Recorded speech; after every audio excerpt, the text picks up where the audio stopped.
Happy Friday, all my threes friends.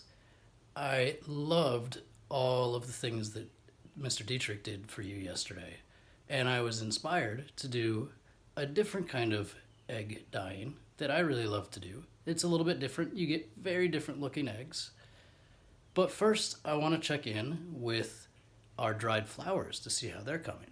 And then after that, I'm going to stop the video and do a second video showing you my slightly different Easter egg dyeing technique, but I think you're going to love them both.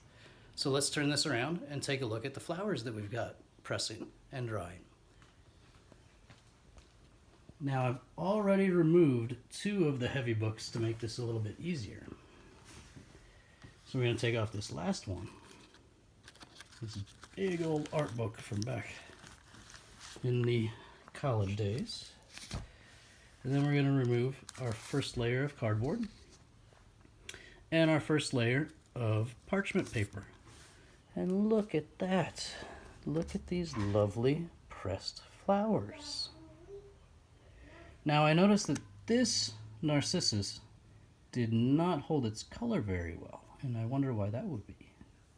But these strawberries look beautiful, so do the snowbells and the violets. One of the nice things about pressing a lot of different ones is that if some of them don't turn out real well, you can always use the other ones. Now, we're going to remove that page very carefully, hopefully not spill any of the flowers, and put it up top on the other stack of books. And then get out, go down to the next layer. Well, look at that. This layer is much more colorful. It has a lot more color, and they're a lot flatter. So this narcissus held the orange and the yellow. The azaleas look really neat, so do the violets and the honeysuckle. I wonder if that's because it's the lower layer, so it had more pressure on it and got rid of the water faster. I'm going to pick this one up and just feel it a little bit. Do you know that azalea still feels wet?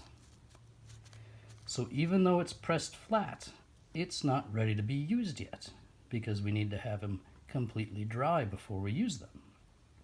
So now it's time to put all the layers back on top, put all the heavy books back on, and leave them for another probably at least 3 days, maybe 4, and come back and check them again. But I'm really excited to use these beautiful flowers to make some art with you guys.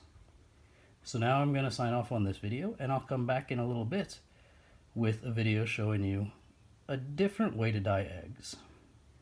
And it also, some of the things that you use for dyeing eggs, you can use for other crafts afterwards. So I will talk to you again very soon. Have a wonderful morning.